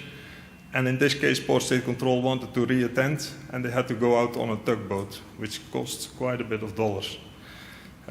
So be aware that the agent is not always the right party to communicate your corrective actions. Go to the flag. We as a flag can actually talk to the Port State Control or share it with Port State Control. Don't, use your agent in case of very significant and important issues. Regional Port State Control findings is an evolving document. This is actually only the Saudi Arabia and UAE ports. And it is evolving because every year he actually reviews what are the most common deficiencies found. And he will put them in the briefing that he sends to the DPA. So if you have a ship coming to a UAE port, Saudi Arabian port, let us know. We will also track it through LRIT and AIS. But if you send us a message to the regional office who is arranging the inspections, they will send you a list of items that are being looked at by Port State Control. Excuse me. Again, communication, relationship. We have been meeting up with the Riyadh MOU, in particular Captain Amarjit Kauchur from our Dubai office. And it is actually highlighted on the next slide. The third bullet, it says that a lot of the new inspectors are young and inexperienced, and the senior management of the Port State Control and the Riyadh MOU have acknowledged that. And we have actually been asked to facilitate also in training. So we are providing actually training on how do we verify compliance and what do we expect. What is significant is, of course, that the number of inspections have doubled. and this is mainly contributed by the Saudi Arabia and the UAE. And they, regardless of ship type, they will try to do as many as possible. And of course, the majority of ships calling in the region is tankers, but don't think that as a bulker, we will have a free card. They will still go there as for inspections. We had a few cases that we tried to appeal, and that's very, very tough and also very nasty. And there is actually a few hooks and pins in those appeal procedures, and we were able to also address this. And they've actually listened to us, so we are seeing there is a development in developing an appeal procedure that may be workable. In more particular, for the Saudi Arabia, they did actually publicize a sheet that announces MARPOL fines. So if you have deficiencies on MARPOL, they are covered by a fine. They may not have always been brought up, but there is a royal decree to actually issue a fine for MARPOL contraventions. Black smoke, non-compliant fuel use is a reason for a fine. While we hear from most of Port State Control, if there is a detention, we do not hear it from Saudi Arabia. They report it to the embassy or to the IMO, but we as a flag, what we normally get, we don't get it. So if you have an issue in Saudi Arabia, you need to reach out to us because we won't hear it from the Port State Control. What are the focus areas? Load line markings, and of course some of the ships may have multiple load lines, and you may not have been in the situation, or the ship's master may not have been in the situation to have the class on board. So he's actually the one that will reinstate another load line. That means, the certificate you have in place and the marking outside does not meet each other. Let us know. We can provide you a cover letter that the ship had a situation where they were not able to do the marking because that has been a free ticket to avoid an issue. Invalid statutory certificates. It actually refers to short-term certification that is expired. The conventions do also say that your certificates are valid. If you're at sea, they expire. They should be considered to be valid till the first port of arrival where you do your surveys. They have a different interpretation. They consider it no certificate. So short term that is expired, your statutory certificate that is expired, and you're planning, I have a surveyor waiting at the quayside, it is going to lead to a detention and a fine. In particularly India, also they have a fine structure for the deficiencies of non-valid certificates. We spoke already about the MARPOL Annex 6 in UAE, Saudi Arabia, sorry. MARPOL Annex 1, IOPP, tanker, Form A. If this certificate or the annex, the Form A, is not accurate, it will lead to a deficiency and obviously a detention. Bunker delivery notes found incomplete and information or not available has also been an issue. And then the general items that you see in the other areas as well on life-saving appliances, emergency system, firefighting equipment, MLC, same as we have seen in Paris MOU, certificates and documents on seafarer licensing, statutory certificates. Last but not least is leakages in the engine room, oil, water, propulsion, but could also be the auxiliary engines. That's the conclusion of the slide. Theo, questions? Thank you. Just thinking through it because, we are already at 12:30, so if Sasa is okay with that, I would suggest we do some questions now, a break for coffee for 15-20 minutes and come back and do your region and region 3 at the same time, because we don't want to keep people for 2.5 hours in the room. So some people want to smoke or have a coffee. So right now is the time for questions, right? We had like too many people talk from different regions. It's actually one region divided in different subsections anyway, but we covered the Mediterranean, we covered Africa, we covered West Europe, India, Middle East. So you have a very good understanding, and of course, general things about the Paris MOU and what is the perspective that they have about the flag, and they have been educated a little bit by Hans and his team on how we do business with inspecting ships and what are the expectations we have from owners and managers. So I would encourage you to make some questions, because that's the reason we are here. Even if it's a tough question or whatever, feel free to do it. There is no offense by anybody in this room. So. Theo, I can also cover something. One of the processes has definitely changed in Belgium, and hopefully the majority of the audience haven't been involved in the detention. Where it used to be in the past that Port State Control would do their inspection with a number of deficiencies leading to a detention. That was it. That was the conclusion. You will ask the class to go on board. We could go on board, verify that the deficiencies were rectified, maybe have to do an audit, and that was it. They would come back on board. They look at the corrective actions, finished. Now, if you have a detention in Belgium, they mark on the form inspection suspended. That actually will mean that when they come back to verify the initial deficiencies, they will continue with a new round of inspection, and they may find additional deficiencies, and they won't release your ship.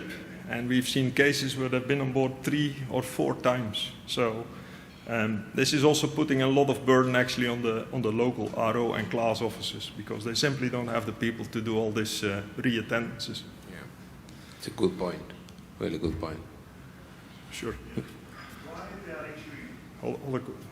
Bring a mic. Of course, we have a mic. So. Yes, hello. We had a case in Belgium where the Port State Control detained the vessel and issued 2 reports, one in the local Belgium authority and one in the other Paris MOU. The first one was detained and the other one was clear. Why? Yeah. This is always a bit of a discussion as well with Paris MOU. And we're a bit caught between walls, because sometimes I can speak to Paris MOU and say, yeah, but is this now considered a detention worth under the Paris MOU? And they say, yeah, but they also have a national degree on detentions.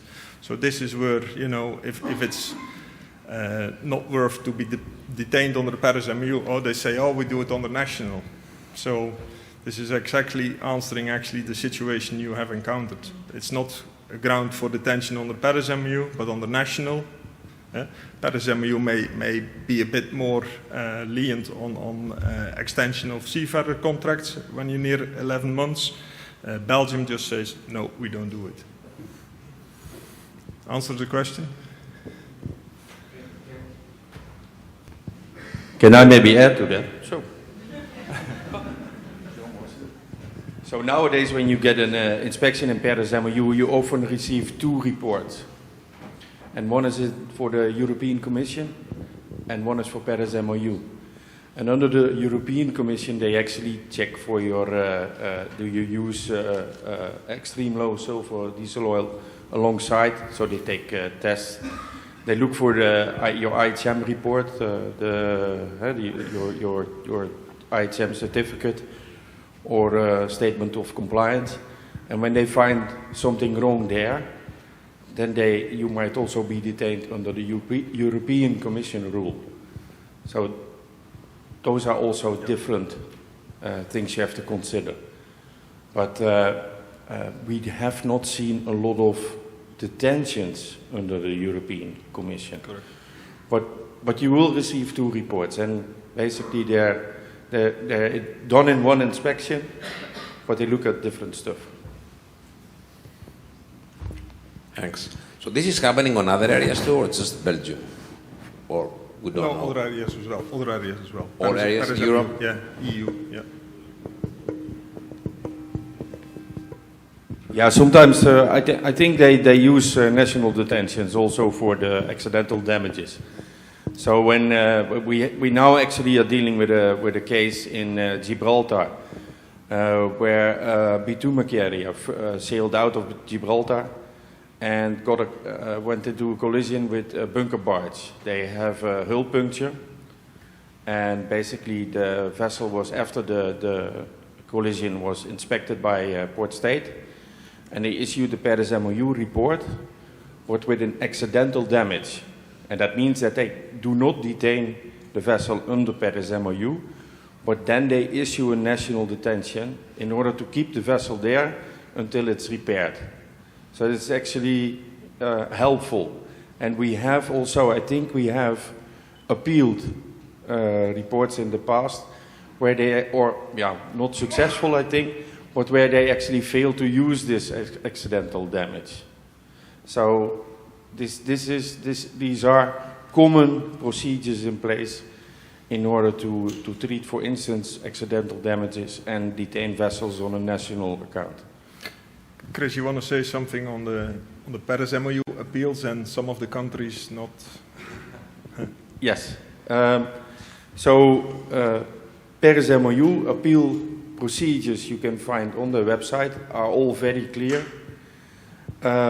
You have different ways of appealing. The low-level one is asking for reconsideration, and we can do this for you. When there are clear grounds that the deficiencies, the grounds for detentions are not valid, we can actually file to the local port state a request for reconsideration. When we have good and solid, let's say, a solid statement that the deficiencies are not valid, then we have been successful in the past where the port state actually removed the detention from the Paris MOU website. Unfortunately, this can only be done when the national appeal procedure has not yet been entered. And the same goes for the Paris MOU. So that's the second one, is the national appeal procedure. This is normally via the national court of the country you are detained in. This is a very lengthy procedure. You need lawyers, you need local representation. It's a very lengthy and, I think, expensive way of appealing.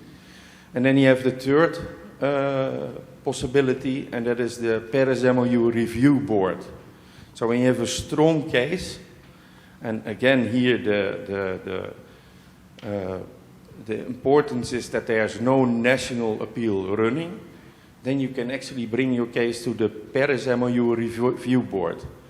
And they will select a number of port state officers in various countries to look at the case.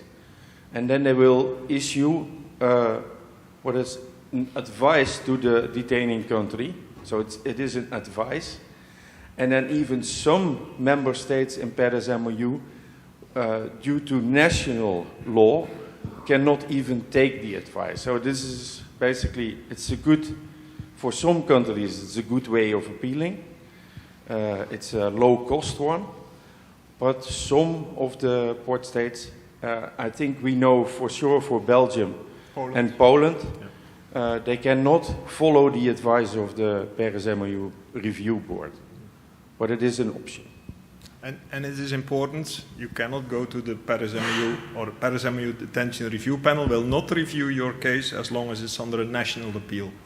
So you have to withdraw that national appeal, and then we can only go to the Paris MOU. I think we have a question. Hello. Kozonis, first of all, thank you very much for this hosting of the event. Just a quick question over EEXI compliance. We know that majority of the vessels are now being retrofitted in terms of having override WPL or Annapolis, etc. Do you think that this will become one of the major points, like a campaign across the various regions for verification from post-state control, and what would be the effect on flag? Thank you. We've actually not talked to them about the implementation of sanctions for this, but for sure they're going to implement this in their control procedures or control scope. So, and I think for some reasons, for some part that has already been done. But yeah, I've actually not. Have you seen? Okay, no, maybe Gerald wants to say so.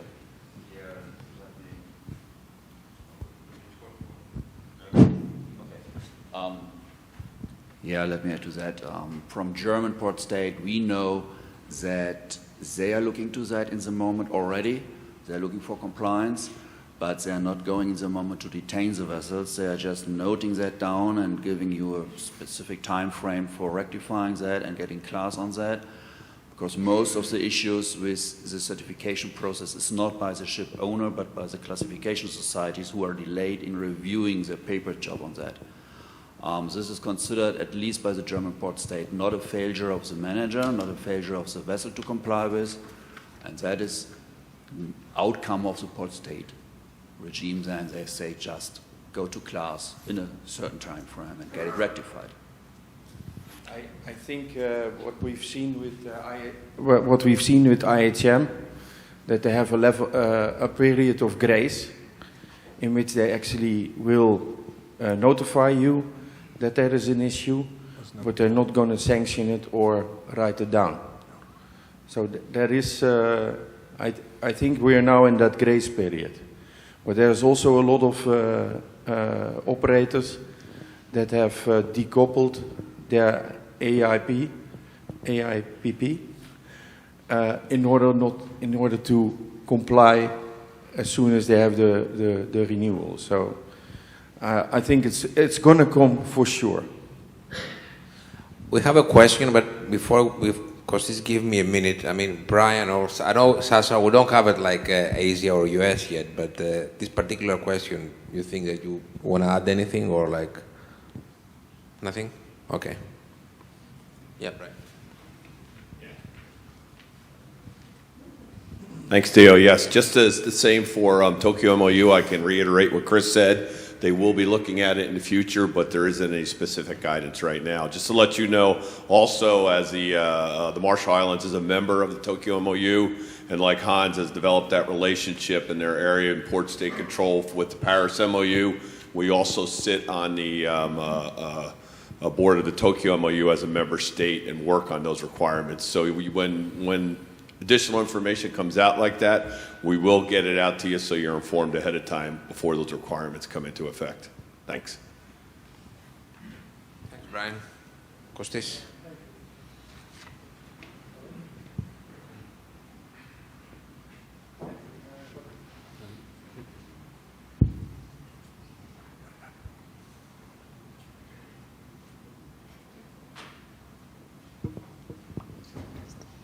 Hello. Thank you. It's Kokkinakis from Vrandados. Thank you also for the presentation. I have two questions. One is for the reports regarding detentions. If we have two detention reports, do both count in quases and reporting procedures, or just the Paris MOU? And the second question is regarding Marpol Police. In the old days, the deficiencies, or basically the problems with Marpol Police in Germany, there were just a standalone case where you paid the fine and nobody else know, and so you handle the case and you could sleep at night.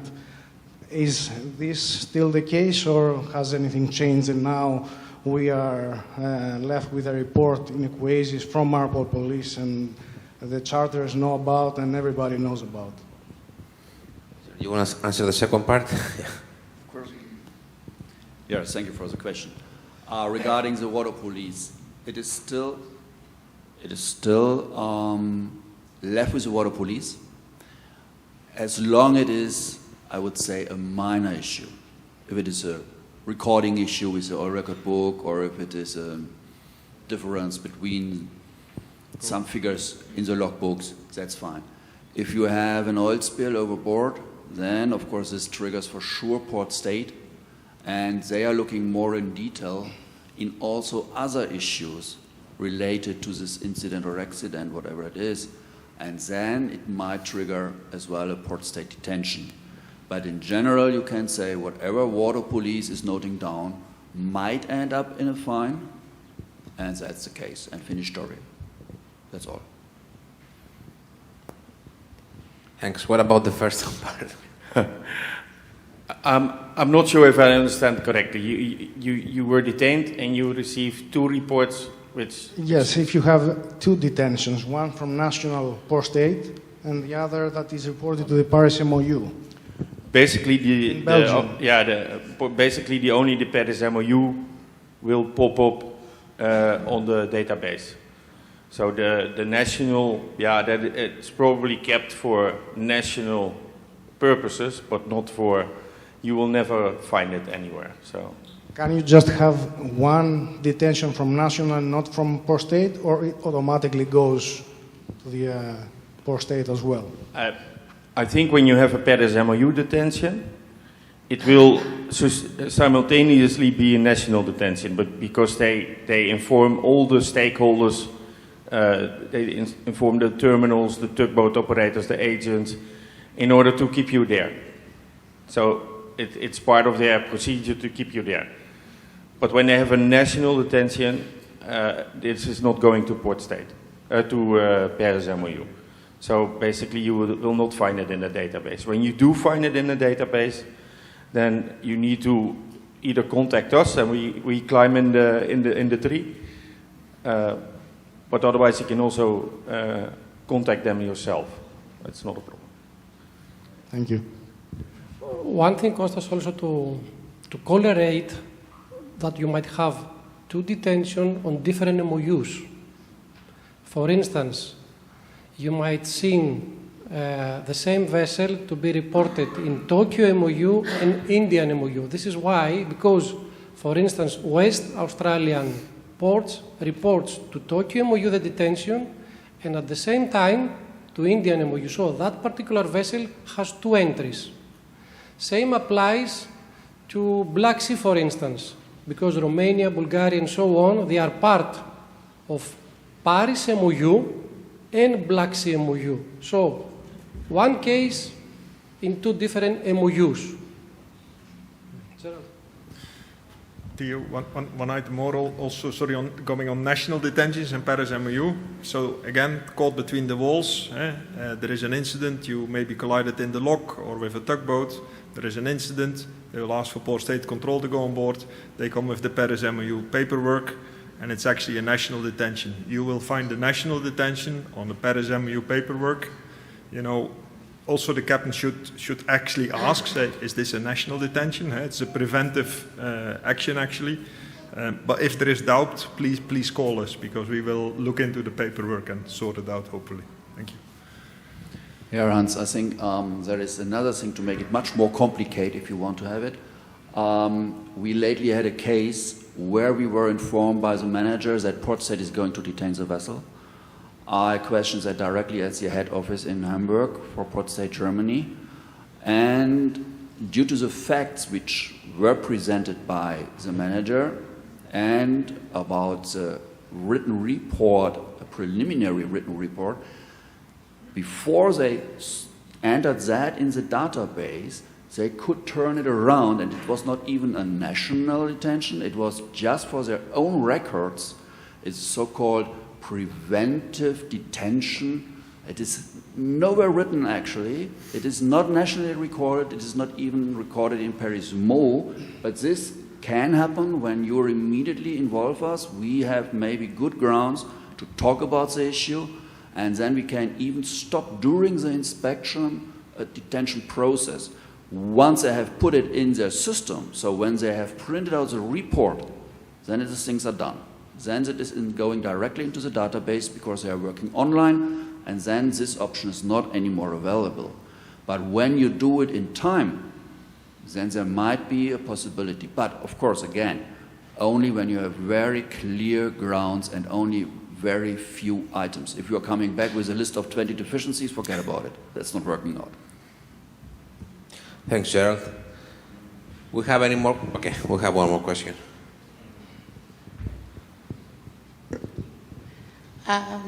For Italy, Okay, so do they inspect vessels with no priority status or only priority 2 now?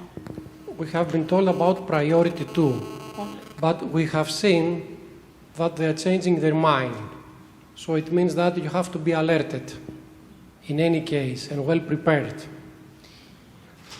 Follow-up question about the reporting to the US,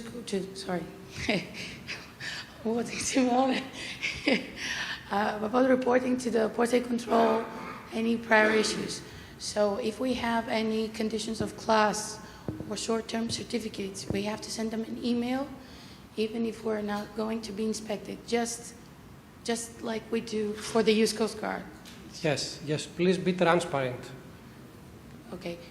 Only Even if this might be trigger the inspection, you don't have to take the chance because they might jump without prior notice. So it's better to be on the safe side. What we learn from the Americans is whatever you report, you are not going to penalize for this. Okay, so this actually is the same in Italy. Yes. Okay. I think all around the world it is. Nowadays. Transparency is in your favor, I think. Well, it depends on the country. Some countries may use it against you. Yeah, I say this and you might have a problem with West Africa. But I think... sorry, I don't think I need a microphone. But when you, let's say when something, because shit happens. Ships are boxes with technology, and things break down all of the time. And things might even break down when you already have reported. Sometimes we see that suddenly a whole list of equipment breaks down before a vessel goes into port. Yeah, can happen, I think. But what is most important at that point and at any point is that when the captain sits down with the port state officer for the opening meeting, and there is always an opening meeting, that he puts his cards on the table. This is what we have at the moment. And that is transparency for any port state officer, especially Northwest Europe and in Italy and in the United States. It really clears the air. They think, okay, these guys, they are on top of it. And it works in your advantage. So please, tell your captains, don't be afraid of these guys. They're not biting. Okay, so, sorry. About Italy, again. So I understand, based on our experience recently in Ravenna, that the Italian US Coast Guard, the Port State Control, they never let you know if they're coming for an inspection. So do you actually do QCBs, or do you expect us to call you for a QCB if we have any issues in mind that something may go wrong? It's better to tell us. To have so many vessels approaching not only to Italy but to other ports, you can imagine that our resources are not that much to cover all ports. So the sooner we know, the better to organize this. Other questions? Chris, I do have a question. Because you did trigger an item before, you said about flag state detention. I did mention as well. And you said that you get a notice from the port state control that there is something wrong there. How we communicate to these guys? Because I get a lot of backfire, I have a clean inspection report, and the flag state detained the vessel. A lot of items. Right? Yes or no? Speak up. Please. So, what we are trying is to communicate with you once we have the opportunity, but sometimes we need, within a few minutes, to get the risk to detain the vessel because we have the information. The captain and the chief engineer sometimes have no clue about, and suddenly the DPA gets a call that the dam inspector from flag detained the vessel, but we are okay. So what is in the background is to these guys. So I think also like transparent from our side, this is something that we are expecting also from you, right? Yeah, and there's no reason for us not to be transparent. And we are, I think.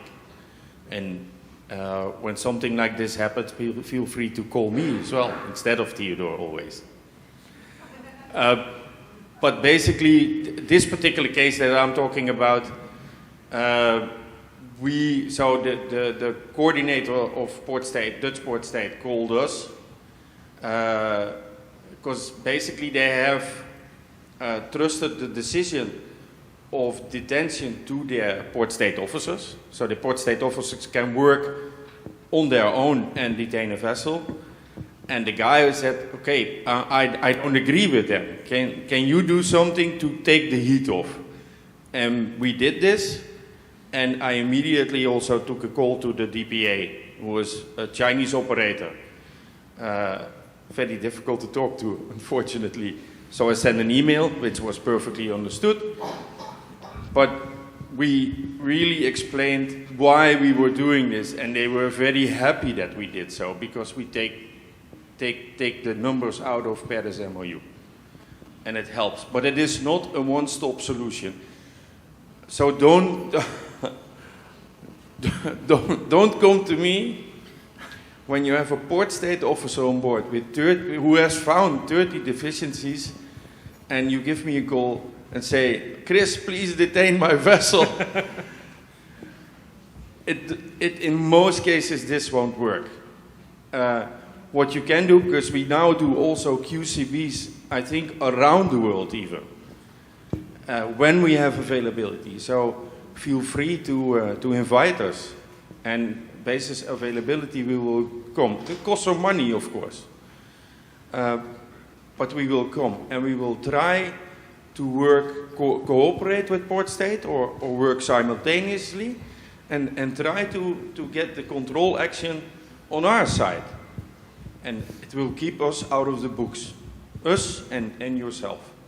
And of course that helps your rating, it helps your charterers, it helps everyone. So, yes, we are here.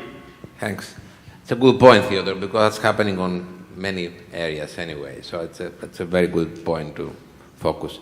Anyway, we have no more questions. I think we can break for 15 minutes, have a quick coffee, refresh ourselves, and come back for Tokyo MOU and the US Coast Guard area.